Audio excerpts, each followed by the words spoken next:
Hello, everybody. It's great to be here one more time today. My name is Gary Fowler. I'm the CEO, president, and founder of GSD, Get You Done Venture Studios, and premier AI and quantum venture studio located in the heart of Silicon Valley. I'm a 17-time serial entrepreneur with several unicorns under the belt.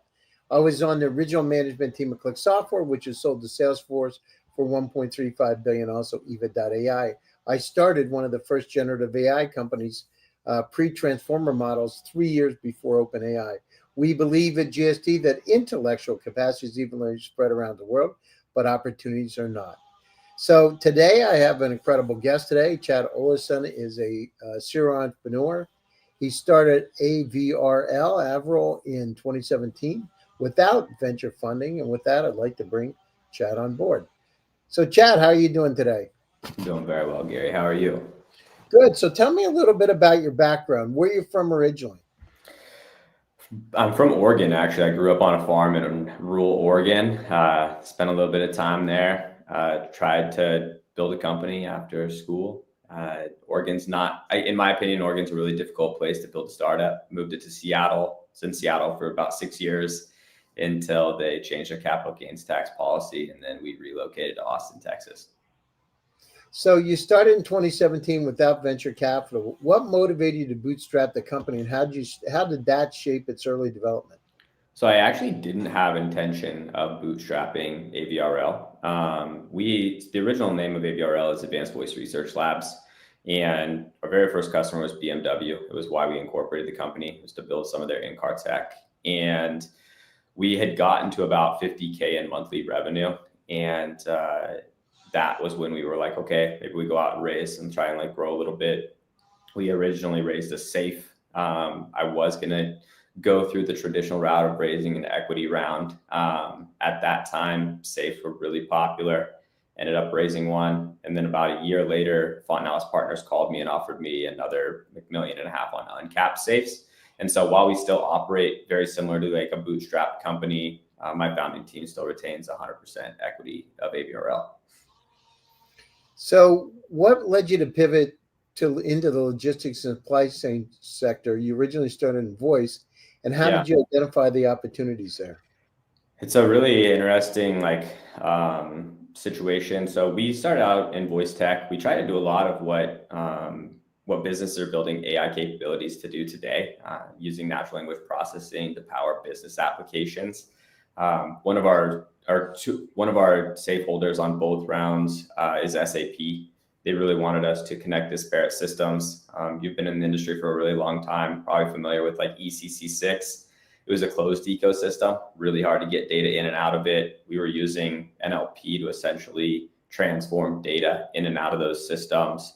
We started working in a lot of like really large Fortune 500 companies, ExxonMobil, Shell, Chevron, Nike, and I started working with Walmart. Walmart essentially introduced me to JB Hunt for a use case that they were trying to figure out how to do. They couldn't figure out how to do it. We came and implemented it and did like a full pivot into transportation because of that specific use case. By the way, that's one of the best barbecue places right across from the Walmart headquarters. One of the guys that's on our board of advisors is Don Swan, the former COO of Walmart. That's awesome. And I dealt with Walmart back in the early 90s. We did a long-range weather forecasting model using nonlinear methods, and it's kind of interesting. So yeah, it's a wonderful place, actually. It's a place where a few people own everything. It is. I think Walmart's this interesting company for startups because legal's really difficult there. You can get hung up in procurement. You can get hung up in trying to get your ISO 27001 that they try and like force upon you. And I think a lot of startups get trapped in trying to do pilots, but never actually get out of that like pilot ecosystem. If you can break out of it, I think that they treat you like a real partner. We got pushed down further into their supply chain, which gave us like massive exposure to a really big problem. Yeah, I remember one of the things that I did as I went out to NRF, and it was kind of funny because it's a very tight-knit club. And I went up there and met Paul Baffico, who was the head of the Sears Automotive. This is a few years ago at the time. And we did a long-range weather forecasting model where we were actually able to forecast weather. This was a January at NRF in April, the storm of the century. And And I saw him and I said, Paul Baffico, Gary Fowler. And he looks at me and he says, yo, guy, hi, Gary. He thinks he knows me, right? So anyhow, we start this discussion. And I said, you know what, this is what's going to happen to your merchandise, your merchandise planning side.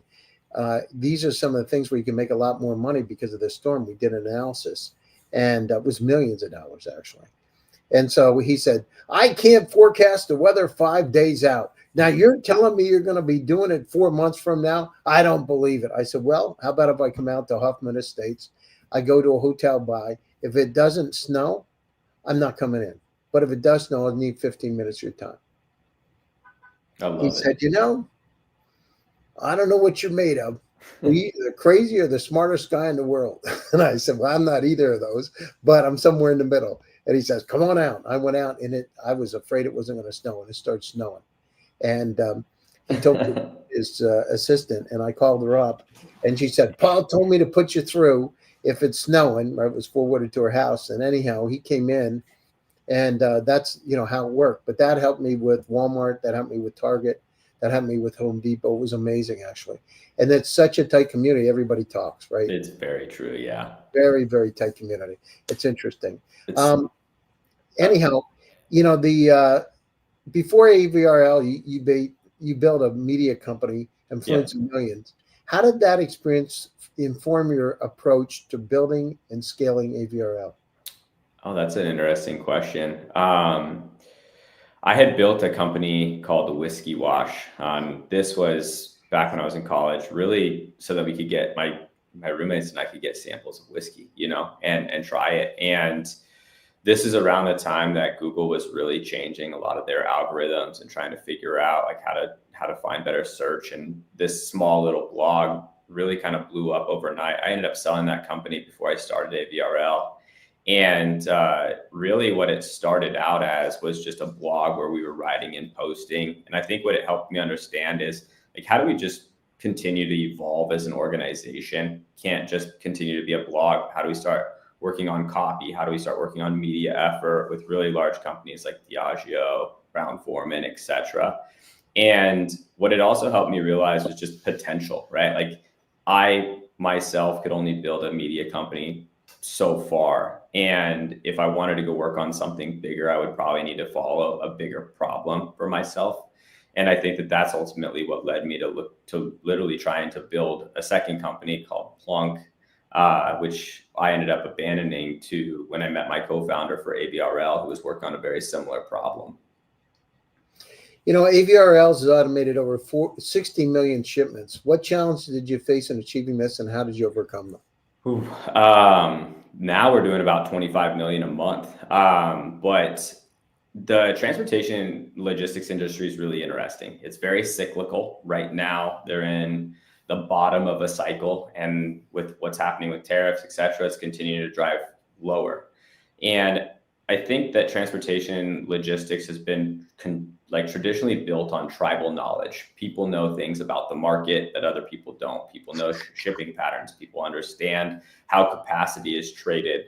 And when you look at trying to build product, when you're going in and trying to compete against tacit knowledge, your barrier to entry is really difficult unless you can find an inner working group of people, just like your case with Walmart and Home Depot. And what we've really done is not marketed our product, but how do we go in and work on a political level to shift the industry into algorithmically trading freight.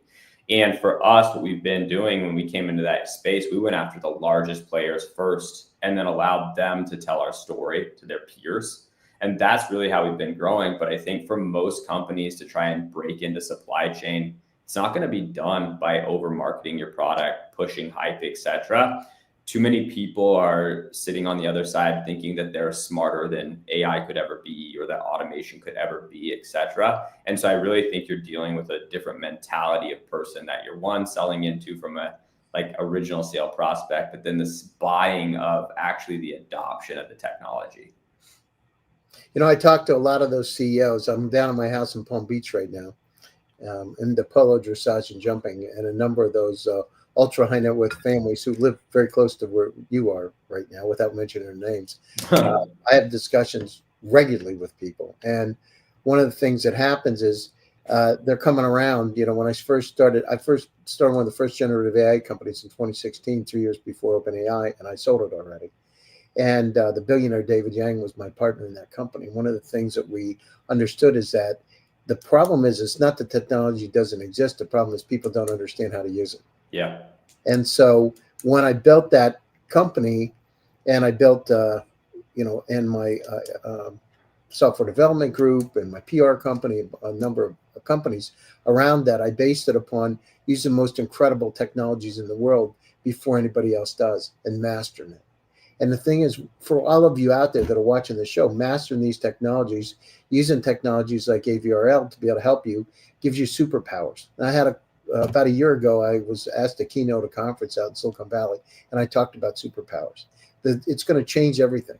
Mm-hmm. When we did Click Software back in the early 2000s, late 90s, we did a service chain optimization company. So we came out of the Israeli Air Force. The company was sold to Salesforce for $1.35 billion. Right. And when you go down through and look at it, people just didn't get it, but they understood later. Right. Everybody picked up on it once it was hard to catch up. Mm-hmm. And so doing the kind of things that you're doing are critically important. But also the other side of it is like your Ferrari in the garage. The problem is you got to get the Ferrari out. So it's not just going into those, those COOs, in my case, it was merchandise planners. It's about going out and changing the mind share of the world. Right. Yeah. Because it's not one place, it's everywhere. It's not Bentonville or Fayetteville. It's Nigeria, Lagos. Right. And that's where the beauty is. I wrote this post online today that was about everyone wants to buy a rocket. No one wants to learn how to drive the rocket or fly the rocket.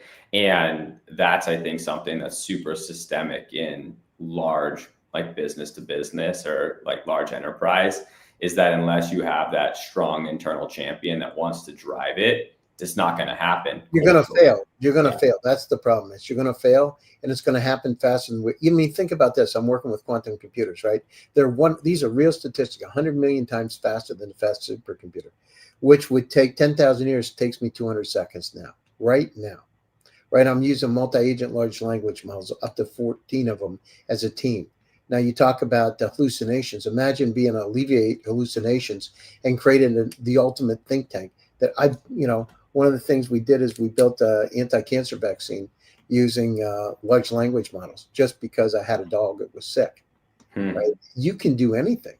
The problem that, for all of us out there, get out there and try these tools. It democratizes opportunity. We have 176 companies in GSD now from 73 countries around the world.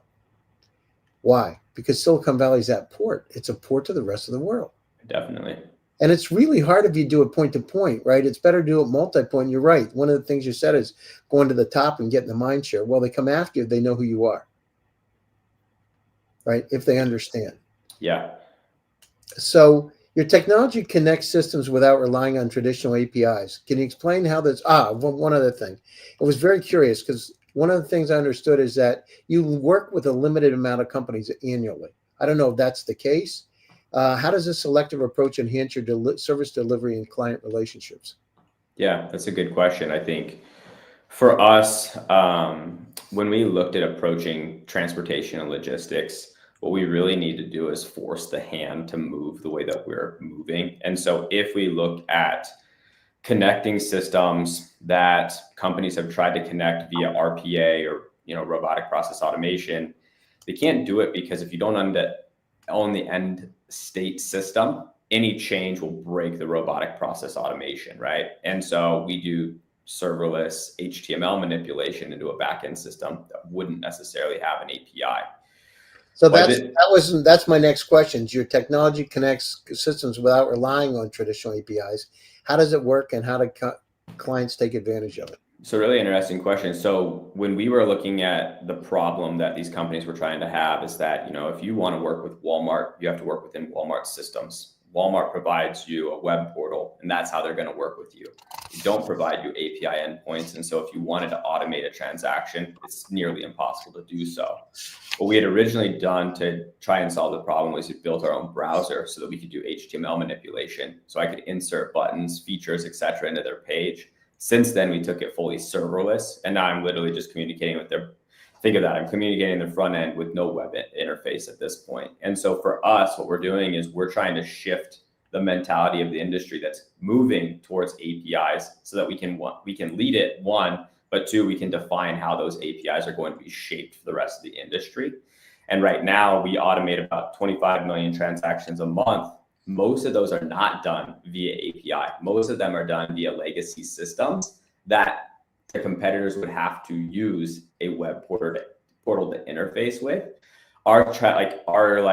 The way that we were looking at the problem was we have to shift the culture of the entire industry to start thinking about automation, or everyone will rely on this old legacy system called EDI. I don't know if you're familiar with it. Yeah, sure. Yeah. I know. Yeah. And the thing is, going to the top, I've been doing this for almost 40 years, right? Building companies. And one of the things that, when you look at it, in order to shift the market, and goes to my next question too. So I'm going to skip topics. But one of the things to do is to look at as a leader, but first you got to have the trust and credibility where they understand that you are the leader. Yeah. And who's behind you. And I can tell you stories about it coming right from the Valley, right from Stanford University, all the way to Eastern Europe, right? How do you go about it? There's magic and science behind it. Anyhow, one of the things you've put some posts on your LinkedIn that sparked industry conversations. How do you balance transparency with strategic communication? That's a really interesting question. Transportation logistics is very incestual, and it's extremely political because of how well everyone knows one another. For some reason, I'm an outsider to the industry. I've only been in that industry for about 4 years, but for some reason, I've kind of been championing this exposure to how awful it is from an ecosystem perspective. And so what I was using originally was LinkedIn as a way to express my interest, to really drive closer connection to my largest customers.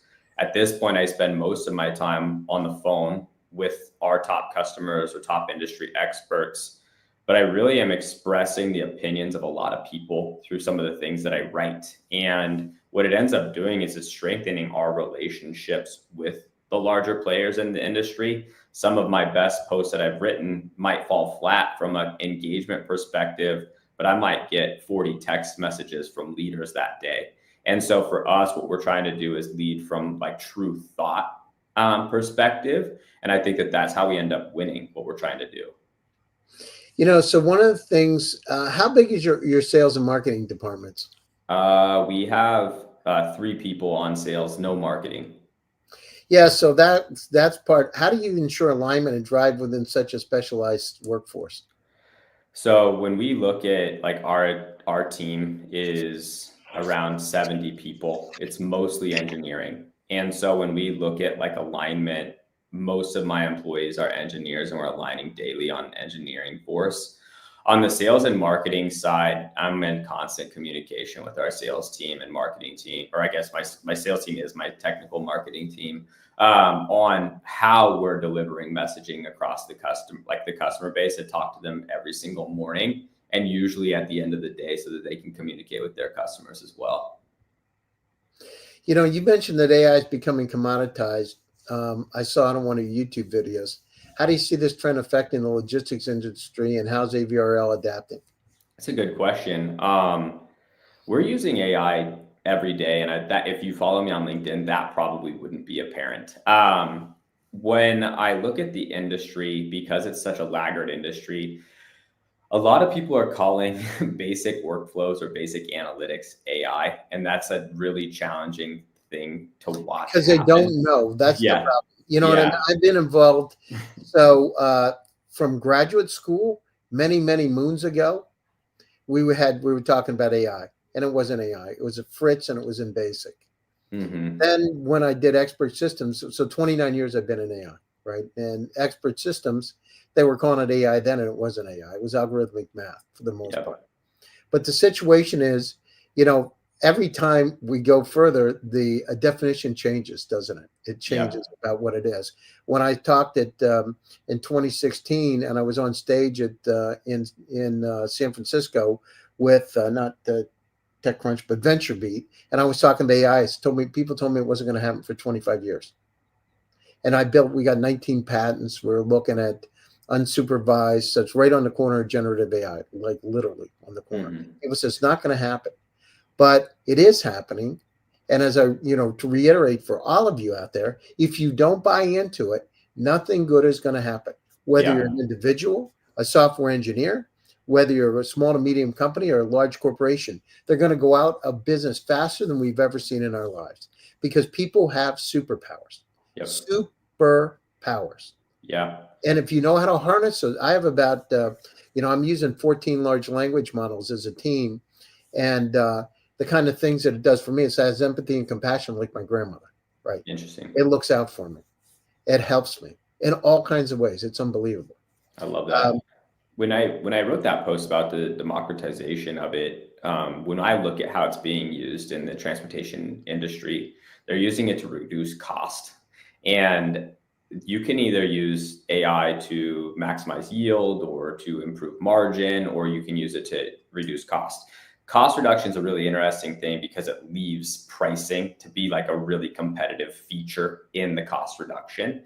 And I really do believe that in transportation and logistics, because the use cases are not infinite, they're finite,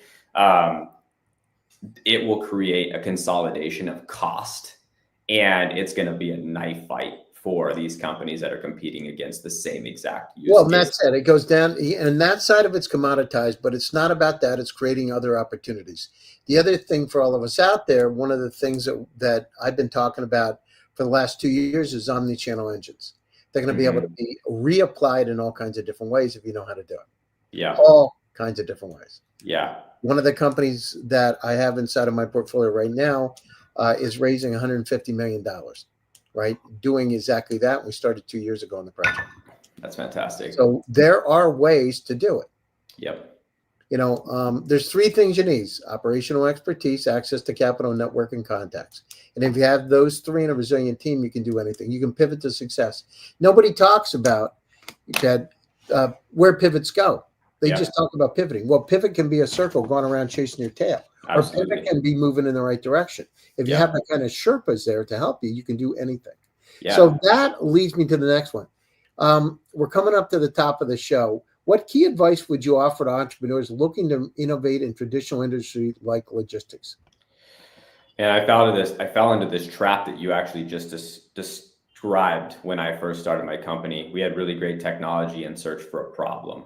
And we weren't obsessed with a problem. We were literally obsessed with our technology. And I would say that any founder that is out there working on great technology, a technology is really, really irrelevant unless you can find an actual problem to obsess over. And it's something that took me several years, 3 years to find. And I went through that exact situation, Gary, where I pivoted from natural language processing into food, travel, shopping, into insurance, etc., trying to find what the place was for our technology. And I think that what it ultimately led to was what we're doing today, which is amazing work in transportation logistics. But if we probably went and searched for real problems, we probably would have gotten there much faster. Yeah, and that's that's one of the things as a we could spend days on this show, by the way. Yeah. I deal with the top startups worldwide literally every single day, multiple times. And by the way, I appreciate you joining. This is my premier show of top global startups. And for you all of you out there, I think this is my 1300th podcast actually today. Gosh.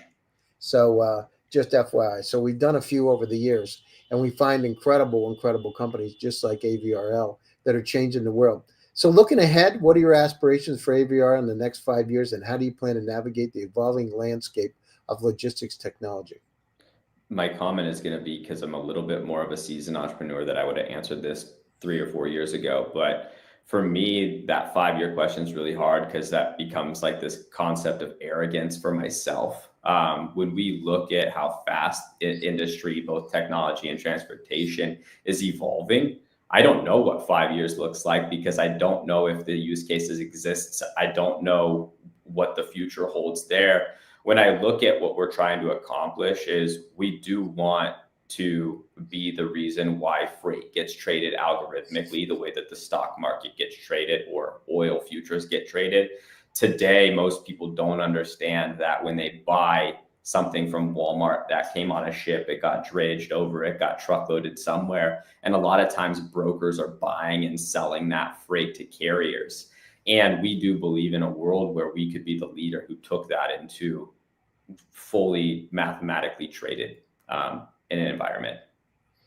Intelligent, mathematically traded environment. Yeah, I think that's like one of the things that's really interesting. There are probably about 10,000 variables that get accounted for in transactions for transportation and logistics. And a lot of people think that what these freight brokers trade is volume of shipments, or we bought this load from Walmart. What they actually trade are the trucks on the road. They trade capacity with one another. Yeah. And so, yeah. I hear you there. Click Software, we did an optimization algorithm that came out of the Israeli Air Force back in the late 90s. And basically what the situation is, if you're flying a plane, a jet, there's a whole lot, there's hundreds of parameters you need to know.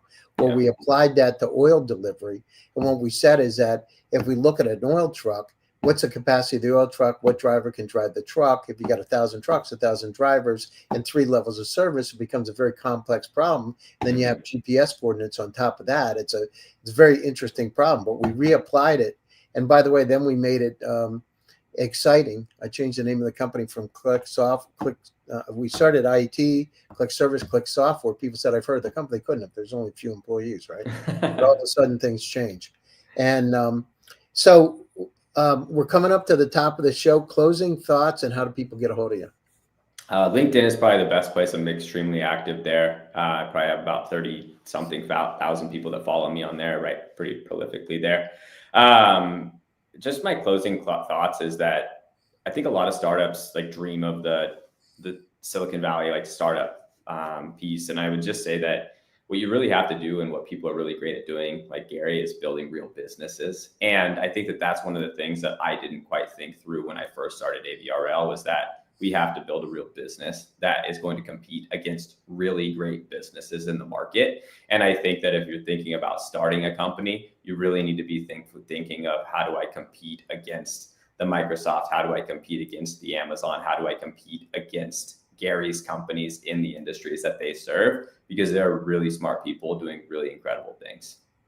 I appreciate you taking time out of your busy schedule. And once I close the show, stay on and we can talk a few minutes. And to all of you out there, thank you for joining one more time. Top Global Startups. My name is Gary Fowler, and I'm the host. Stay happy, stay safe, and stay healthy. And I'll be back again next week with another exciting startup and another exciting edition. Have a great weekend. Enjoy yourselves, everybody.